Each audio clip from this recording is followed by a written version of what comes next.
Hi there, folks. You're in for a treat tonight. We're in for a treat tonight. We have this amazing cut of meat to our Italian friends known as Bistecca Fiorentina.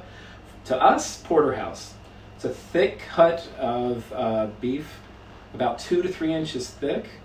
It's really simple. Couldn't be any easier. We fired up the grill about medium-high heat, and how we cooked it is about 5 to 6 minutes on each side. Then you stand it up on the bone and you basically cook that for another 12 to 15 minutes, grill it for another 12 to 15 minutes. And an important thing that we do to it as it's cooking on each side when it's flat is we use an herb brush. You can use rosemary, you can use oregano, thyme, basil, whatever you wish. You tie them together and you dunk them in olive oil and you brush it over the steak. Rosemary is the traditional technique. We didn't have any rosemary, so we used what we had. It was oregano, thyme, and sage, and it came out beautifully. Past that, important thing to note about this thick cut of steak, you really want it rare to medium rare, at the very most medium, and I know that's sacrilege to a lot of people, but if you cook it past medium, and I know there's folks out there, oh, I like it well, medium well, when you have a cut of steak this thick, you're going to be chewing for days if you take it past medium.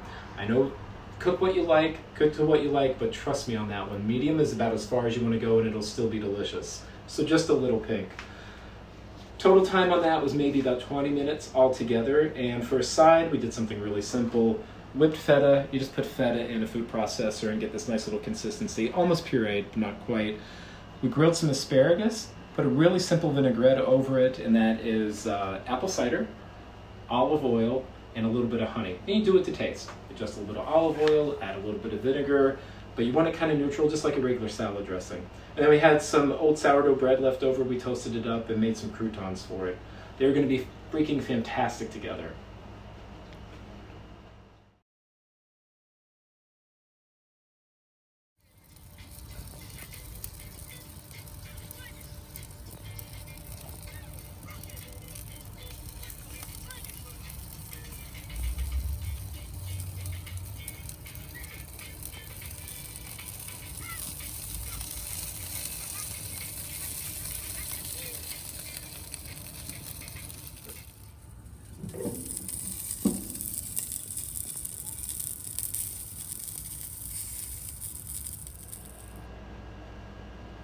Okay, so now we've talked about what we're eating.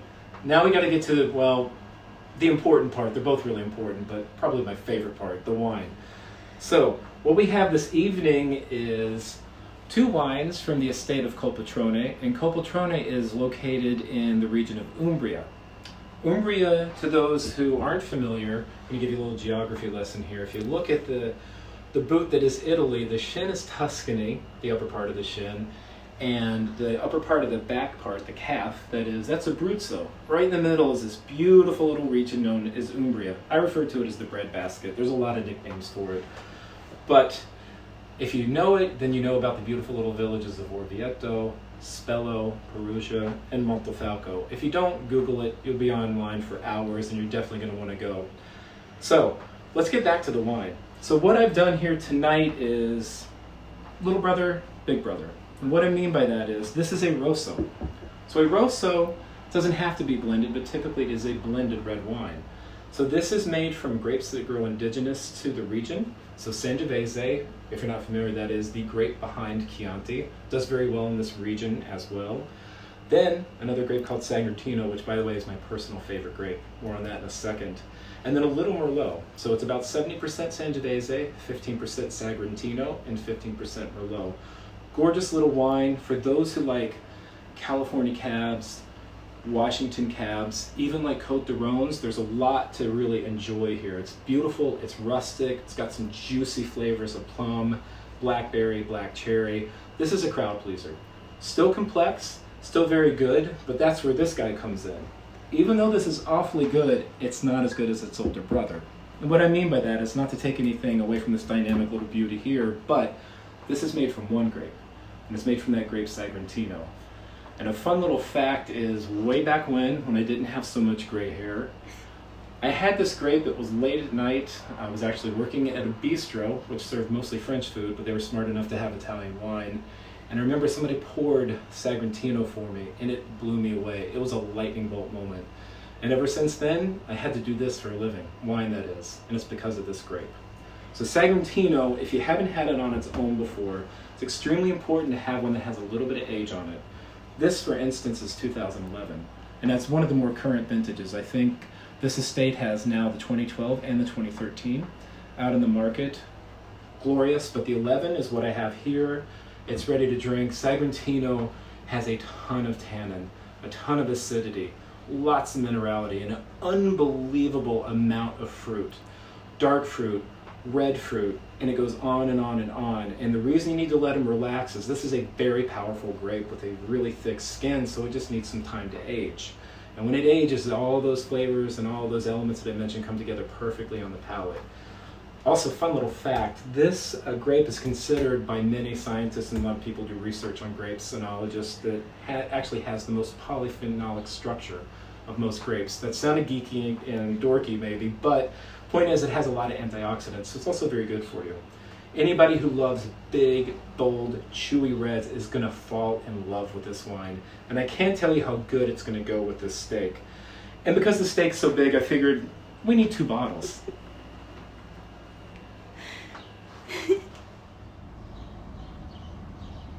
Okay, so we know what we're drinking, we know what we're eating, and as always, we need a soundtrack. So, a couple of weeks ago I was watching a surf documentary and there was a song on in the background and I'm like, I've got to have that.